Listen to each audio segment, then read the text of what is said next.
Hello बच्चों। तो कैसे हैं आप लोग? आई होप कि सब बढ़िया होंगे, एकदम मस्त। तो बच्चों, आज जो हम टॉपिक करने वाले हैं काफ़ी मतलब BSc chemistry honour second semester का है। ठीक है, जिसमें कि हम इनऑर्गेनिक केमिस्ट्री का एक एक्सपेरिमेंट डिस्कस करने वाले हैं। ठीक है, और जो कि इनऑर्गेनिक केमिस्ट्री में हमारा सब्जेक्ट है chemistry of S and P block elements. ठीक है, तो उसमें जो एक्सपेरिमेंट है उसमें हमें गिवन मोहर सॉल्ट की स्ट्रेंथ निकालनी है, और इसी के साथ ही हमें H2CrO7 की हमें मतलब नॉर्मेलिटी गिवन है। ठीक है, तो यहाँ पे क्वेश्चन इस तरीके से है कि to find the strength of given Mohr salt solution volumetrically while you are provided with approx n/20। ठीक है, H2Cr2O7।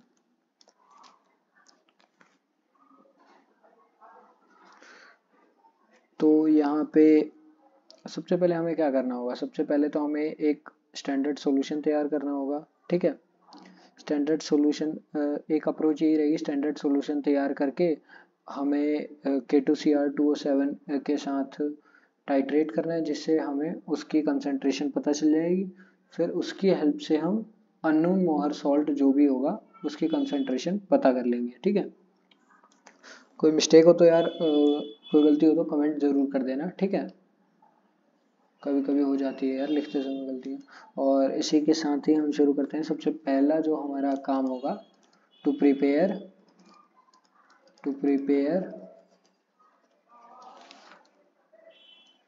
योर या फिर to prepare your on standard solution of Mohr salt.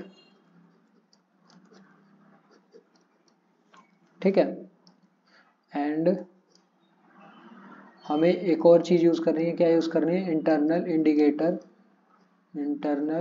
Indicator diphenyl amine.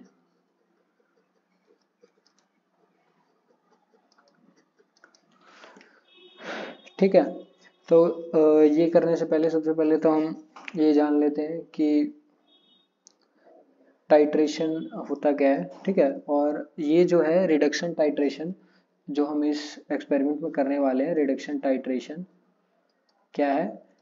Reduction titration क्या है? एक quantitative analysis है, is quantitative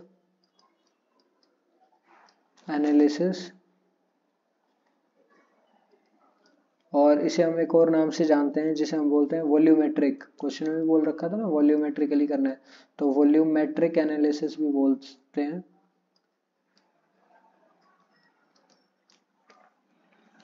और इसी के साथ इसको हम एक और नाम से जानते हैं जिसे बोलते हैं हम टाइट्रीमेट्री। ठीक है, और टाइट्रीमेट्री में मतलब बेसिकली आपको ध्यान रखने वाली दो चीज़ें हैं कि क्या क्या होती है। एक होता है एनालाइट। ठीक है, और एक होता है टाइट्रेंट, और इसको टाइट्रेंड भी बोल देते हैं कई बार। ठीक है, कई बुकों में टाइट्रेंड लिखा मिलेगा, कई बुकों में टाइट्रेंट लिखा मिलेगा। ठीक है, टाइट्रेंट कौन होता है? गिवन सॉल्यूशन जो कि हमें दिया होता है। ठीक है, गिवन सॉल्यूशन जिसकी हमें कंसंट्रेशन बता रखी होती है। और एनालाइट क्या होता है? जिसको हमें एनालाइज करना है, वो होता है अननोन सॉल्यूशन। ठीक है, यहाँ पे एनालाइट कौन है? यहाँ पे एनालाइट है हमारा मोहर सॉल्ट जो गिवन मोहर सॉल्ट है जिसकी हमें कंसंट्रेशन निकालनी है, और जिसकी कंसंट्रेशन दे रखी है H2Cr2O7। ठीक है, H2Cr2O7। ठीक है, इसकी कंसंट्रेशन दे रखी है, तो ये हो गया टाइट्रेंट। और आगे बढ़ते हैं, इसी के साथ बात करते हैं यहाँ पे K2Cr2O7। ठीक है, और साथ ही में मोहर सॉल्ट की भी बात कर लेते हैं। मोहर सॉल्ट जिसका केमिकल फॉर्मूला क्या होता है? NH4 सल्फेट और FeSO4 डॉट 6H2O, 6H2O होता है ना, ठीक है। और यहाँ पे ये ऑक्सीडाइजिंग एजेंट है, पोटेशियम डाइक्रोमेट जो है ऑक्सीडाइजिंग एजेंट है। और यहाँ पे बात करें मोहर सॉल्ट की, मोहर सॉल्ट क्या है, रिड्यूसिंग एजेंट है, रिड्यूसिंग एजेंट है, ठीक है। तो दोनों ही केसेस में क्या होगा, सबसे पहले जो ऑक्सीडाइजिंग एजेंट है वो टूटेगा, ठीक है। ऑक्सीडाइजिंग एजेंट K2Cr2O7, ठीक है। इस पे कितना चार्ज होगा, +2, इस पे कितना चार्ज होगा, +12, और इस पे कितना चार्ज होगा, -14, ठीक है। और इस रिएक्शन में क्या होगा, क्रोमियम +6 से 3 इलेक्ट्रॉन लूज करके किस में जाएगा, 3 इलेक्ट्रॉन लेके जाएगा +3 में, +3 के स्टेट में 3 इलेक्ट्रॉन गेन करेगा, ठीक है। और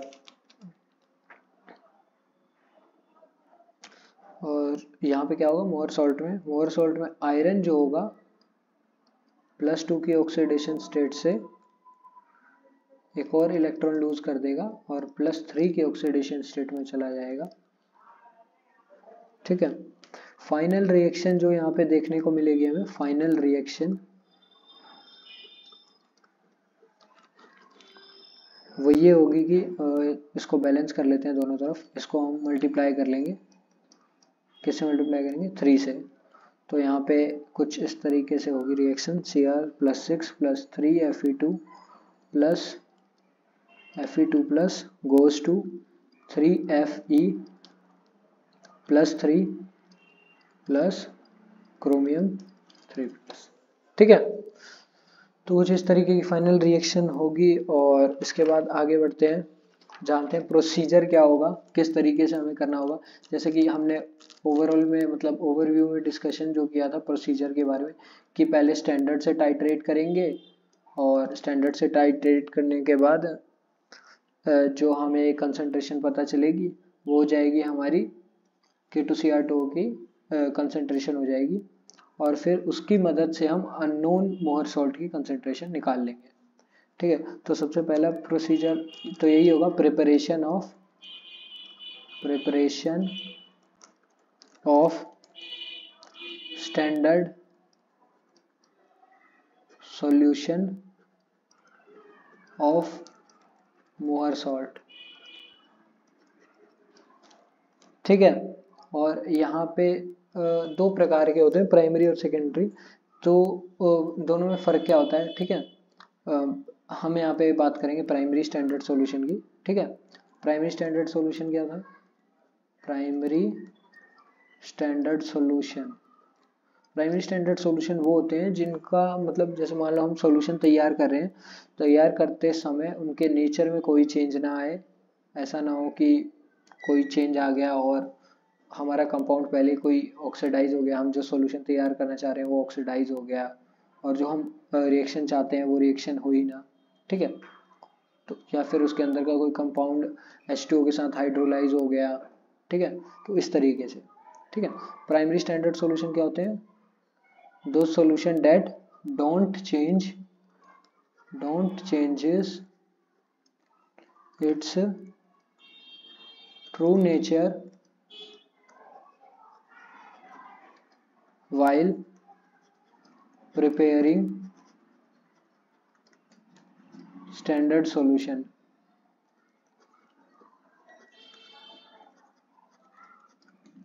ठीक है। अब रही बात ये कि हमें स्टैंडर्ड सॉल्यूशन बनाना ही क्यों, ठीक है, क्यों बनाना है। तो सबसे पहले ये भी कर लेते हैं कि प्राइमरी स्टैंडर्ड सॉल्यूशन वाई क्यों बनाना है, क्या ही जरूरत है, ताकि हम डाइक्रोमेट का एग्जैक्ट कंसंट्रेशन जो कि हमें वहाँ पे अप्रोक्स दे रखी थी N/20, ठीक है, दे रखी थी ना यहाँ पे अप्रोक्स N/20, यहाँ पे अप्रोक्स N/20 डाइक्रोमेट की कंसंट्रेशन, तो इसकी हम एग्जैक्ट कंसंट्रेशन का पता लगा सके, ठीक है। तो ये भी एक क्वेश्चन आ सकता है, तो इसको हम इस तरीके से पूछा जा सकता है वाइवा में, ठीक है। इस तरीके से लिख लेते हैं, ताकि डाइक्रोमेट की एग्जैक्ट कंसंट्रेशन का पता लगा सके।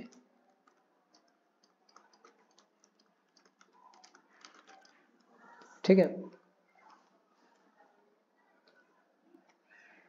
अब आगे बढ़ते हैं। सबसे पहले हमें पहले प्रोसीजर में समझ में आ गया कि जो स्टैंडर्ड सॉल्यूशन बनाते हैं मोर सॉल्ट का, तो किस तरीके का प्राइमरी होना चाहिए, सेकेंडरी होना चाहिए, ठीक है। तो हमें प्राइमरी स्टैंडर्ड सॉल्यूशन बनाना है, और क्यों बनाना है, ताकि डाइक्रोमेट की एग्जैक्ट कंसंट्रेशन का पता लगाया जा सके। और कैसे बनाना है ये तो हमने जाना ही नहीं, तो अब बढ़ते हैं कैसे बनाना है, ठीक है। तो यहाँ लिख लेते हैं कैसे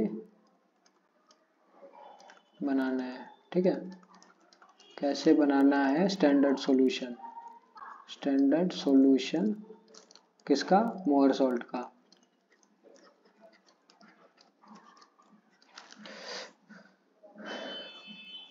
ठीक है। सबसे पहले हमें W1 लेना है, W1 जो कि एम्प्टी वेइंग ट्यूब का वेट होगा, एम्प्टी।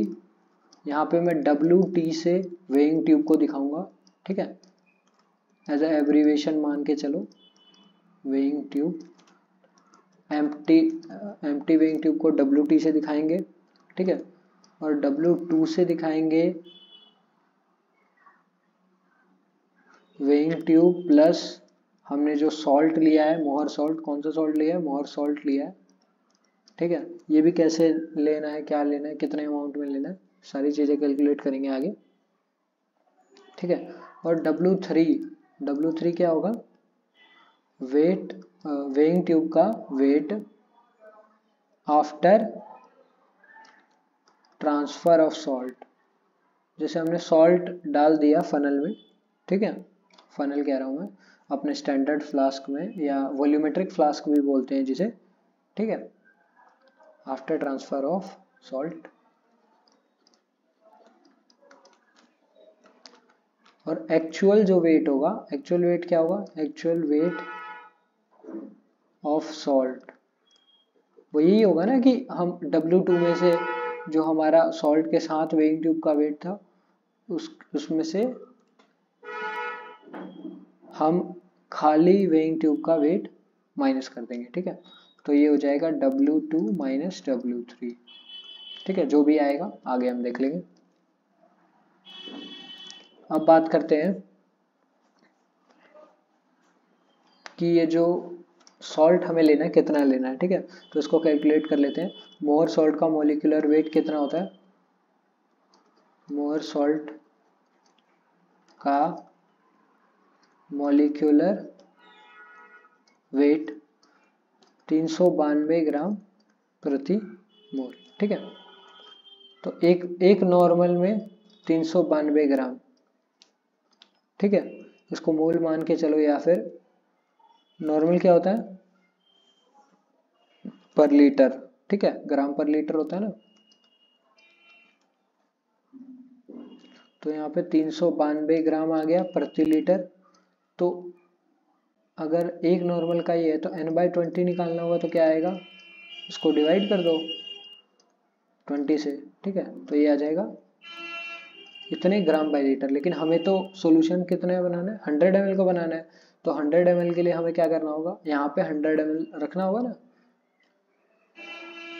तो 392 डिवाइड बाई 20 इंटू में 10, यहीं पे कर दिया मल्टीप्लाई, और ये हो गया ग्राम पर 100 ml, ठीक है।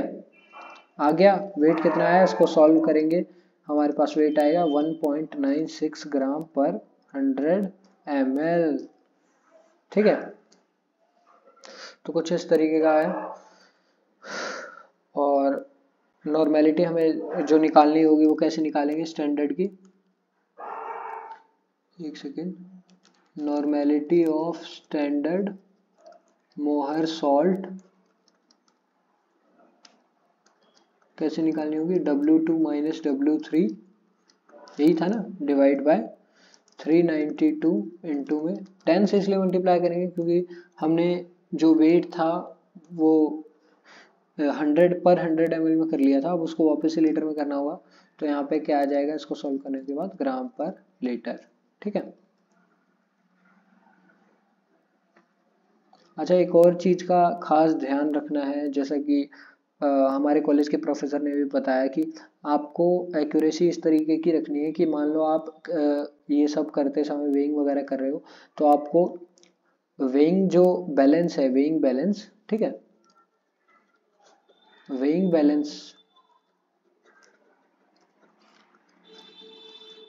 बैलेंस का ब्रांड कौन सी कंपनी का है, कौन सी कंपनी का है, ठीक है, ये पता होना चाहिए। और ये पता होना चाहिए कि उसका लीस्ट काउंट क्या है, लीस्ट काउंट।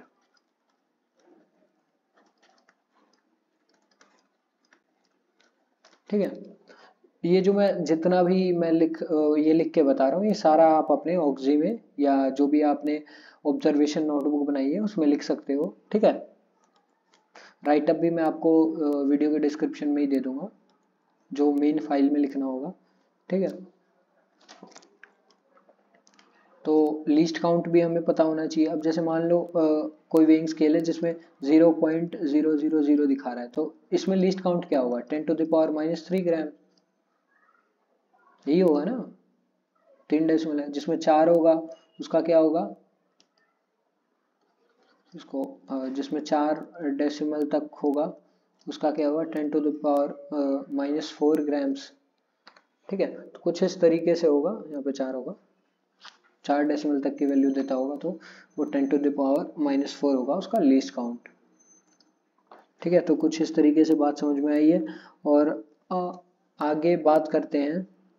तो जब हम स्टैंडर्ड सॉल्यूशन बनाएंगे, ठीक है, हमने मास निकाल लिया और उसमें इकट्ठा कर लिया, क्या बोलते हैं, स्टैंडर्ड फ्लास्क या वॉल्यूमेट्रिक फ्लास्क में हमने इसे डाल दिया, और डालने के बाद हमें क्या करना है, डायरेक्ट वाटर नहीं डालना है, वरना क्या होगा अभी आगे बात करते हैं। ठीक है। तो हम डायरेक्ट वाटर का यूज़ नहीं करते, हमें पहले एक test tube H2SO4 sulphuric acid, dilute sulphuric acid हमें इसमें डालना होगा, और फिर हमें मोहर सॉल्ट को डाइल्यूट सल्फ्यूरिक एसिड में मिलाना होगा। ठीक है। और मिलाने के बाद हमें वाटर डालना है, और फिर उसको 100 ml तक करने के बाद हमें अच्छे से मिक्स कर लेना है। ऐसा क्यों कर रहे हैं कि हम पहले सीधा पानी क्यों नहीं यूज़ कर लेते, हमने H2SO4 क्यों यूज़ किया।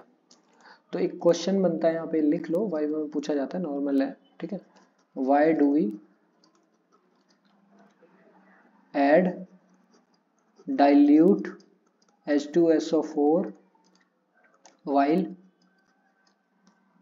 preparing standard solution of Mohr salt। ठीक है।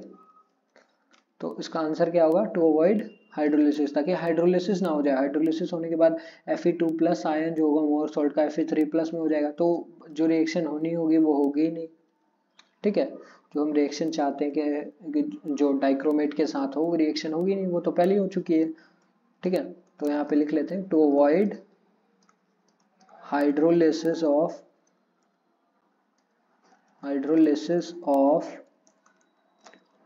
Fe2+ आयंस, और हाइड्रोलिसिस होने के बाद Fe2+ आयन Fe3+ में ना कन्वर्ट हो जाए, इसलिए, बस इसलिए करते हैं। ठीक है। तो आगे बढ़ते हैं सेकंड स्टेप की तरफ। और सेकंड स्टेप में क्या करना है, हमें बस टाइट्रेशन करना है। ठीक है। क्या करना है सेकंड स्टेप में, टाइट्रेशन ऑफ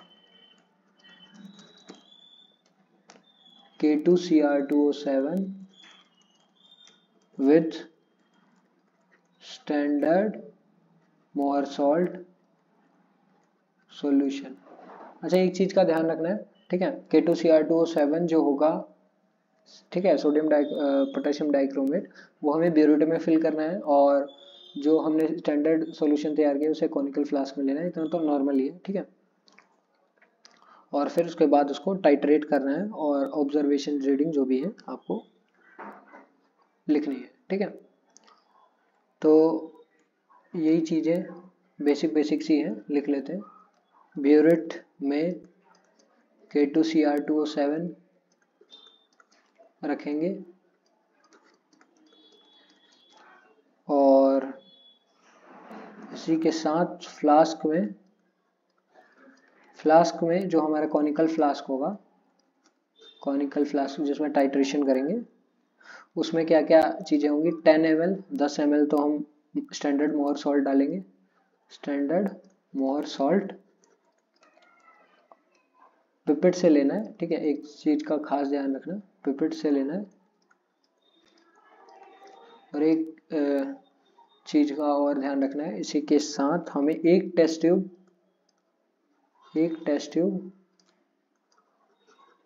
H2SO4 H3PO4 का मिक्सचर हमें डालना है, H3PO4 का मिक्सचर जो है हमें लगभग हाफ टेस्ट ट्यूब है, एक टेस्ट ट्यूब हमें उसमें डालना है, ठीक है। और इसी के साथ एक ज़रूरी चीज़ ऐड करना मत भूल जाना, वरना तुम करते रह जाओगे और सोचोगे कि गलती कहाँ हो गई, ठीक है। 2 to 3 ड्रॉप्स ऑफ डाइफिनाइलएमीन,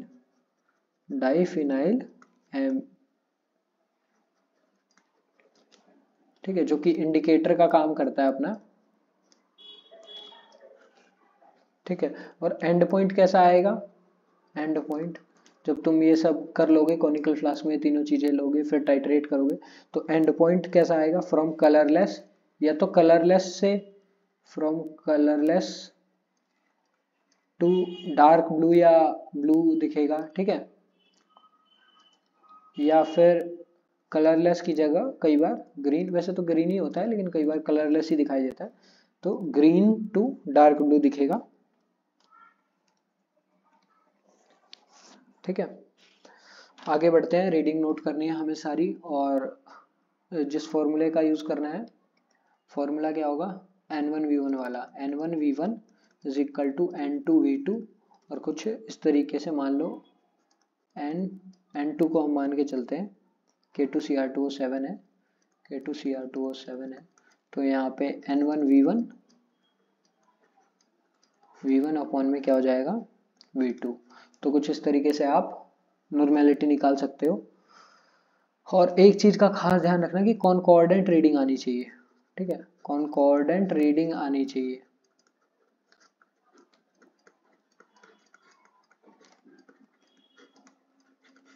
एवरेज नहीं। जैसे मान लो आपकी इनिशियल रीडिंग है, फाइनल रीडिंग है, और वॉल्यूम यूज्ड है, ठीक है। अब आपने इसमें क्या किया, आपने इनिशियली ब्यूरेट था इतना, ठीक है, और फाइनली कितना हो गया, 10 ml पे जाके रुक गया, आपने लिख दिया 10, ठीक है। अगली बार क्या हुआ, आपने 10 से शुरू किया और यहाँ गया 9, ठीक है, 19 चला गया, मतलब 9 तो कैसे गया, 19 चला गया, तो 9 हुआ, ठीक है। और फिर आपने किया तो 19 से क्या गया, मान लेते हैं कि 30 चला गया या 31 चला गया, तो अब की क्या आई रीडिंग, 11 आई, 11 या 12 आई मेरे ख्याल से, हाँ तो मान लो 12 आई। तो ऐसी रीडिंग नहीं आनी चाहिए कि मान लो 3 अलग अलग आई और आपने इन सब का एवरेज निकाल दिया और आपने बोला कि सर जी मेरी तो 10 11 12 मेरी तो 11 आ रही है, ठीक है, मेरी तो एवरेज रीडिंग 11 आ रही, नहीं। या तो ऐसा होगा आपकी तीन में से जब तक कॉनकॉर्डेंट रीडिंग ना आ जाए, मान लो 2 सेम ना आ जाए, यहाँ पे 19 के बाद मान लो मेरा 29 आ जाता, ठीक है, तो यहाँ पे क्या होता, वॉल्यूम यूज्ड 10 ml, तो यहाँ पे क्या हो जाते हैं हमारी कॉनकॉर्डेंट, ये दोनों जो रीडिंग होती, ठीक है, ये दोनों जो रीडिंग होती ये हो जाती कॉनकॉर्डेंट, ठीक है, कॉनकॉर्डेंट रीडिंग हो जाती। तो इस बात का ध्यान रखना है कि कॉन्कॉर्डेंट रीडिंग होनी चाहिए, एवरेज नहीं। अब बढ़ते हैं, सेम थर्ड भी इसी तरीके से करना है, थर्ड जो प्रोसेस है। अब हमें पता चल गया जो अननोन मतलब जो ब्यूरिट में हमारे पास डाइक्रोमेट है, पोटेशियम डाइक्रोमेट, उसका कंसंट्रेशन कंफर्म हो गया। अब हमें फाइनली क्या फाइंड करना है, जो अननोन मोहर सॉल्ट है जो हमें मिला है उसका कंसंट्रेशन या नॉर्मेलिटी, जो भी आप कहो, ठीक है। K2Cr2O7 की टाइट्रेशन करेंगे किसके साथ, मोहर सॉल्ट के साथ, मोहर सॉल्ट जो कि गिवन है, गिवन भी बोल सकते हो, अननोन भी बोल सकते हो, ठीक है। और इसी के साथ साथ हमें क्या Fe2+ जो आयंस है उसकी कंसंट्रेशन भी फाइंड आउट करनी है, Fe2+ आयंस की कंसंट्रेशन कि ये भी कितने हैं सॉल्यूशन में, ठीक है। तो हमें जो स्ट्रेंथ सेम इसी तरीके से आपको इसमें टाइट्रेशन करना है, रीडिंग आ जाएगी, उसी फॉर्मूले से आपको नॉर्मेलिटी निकाल लेनी है। नॉर्मेलिटी जो भी आएगी मोहर सॉल्ट की उसको हमें पुट कर देना है स्ट्रेंथ के फॉर्मूले में, ठीक है। स्ट्रेंथ के फॉर्मूले में पुट कर देना नॉर्मेलिटी इनटू में मोलिकुलर वेट, और जो भी आएगा, मान लो x आ गया तो x ग्राम पर लीटर, ठीक है। और अब हमें क्या करना है, Fe2+ आयंस कि Fe2+ आयंस का अमाउंट निकालना है। तो कैसे निकालेंगे, Fe2+ आयंस, तो Fe2+ आयन जो है मोहर सॉल्ट में कितने हैं, Fe2+ आयन का सबसे पहले हमें लेना होगा मास 63 ग्राम, और जो मोहर सॉल्ट का पूरे का मास कितना है 392 ग्राम, और उसे हमें मल्टीप्लाई कर देना होगा जो यहाँ पे स्ट्रेंथ आएगी, ठीक है। जो भी यहाँ पे स्ट्रेंथ आएगी, स्ट्रेंथ ऑफ मोहर सॉल्ट, ठीक है, जो भी आएगी स्ट्रेंथ ऑफ मोहर सॉल्ट उसे यहाँ पे मल्टीप्लाई कर दोगे तो आपका Fe2+ आयन की कंसंट्रेशन आ जाएगी, ठीक है। तो बस इतना ही है आज के लेक्चर में, और अगर आप कहोगे तो इसके साथ मतलब राइटअप तो मैं भेज ही दूंगा, ठीक है। और इसके हैंड रिटन जो मेरे पास नोट्स हैं वो भी मैं आपको वीडियो के डिस्क्रिप्शन में डाल दूंगा, वहाँ से आप देख सकते हो।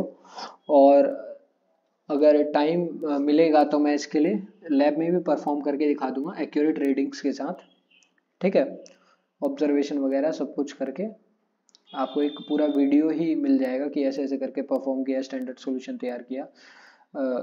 तो आज के वीडियो में बस इतना ही, मिलते हैं नेक्स्ट वीडियो में एक नए एक्सपेरिमेंट के साथ। तब तक के लिए पढ़ते रहिए और जय हिंद।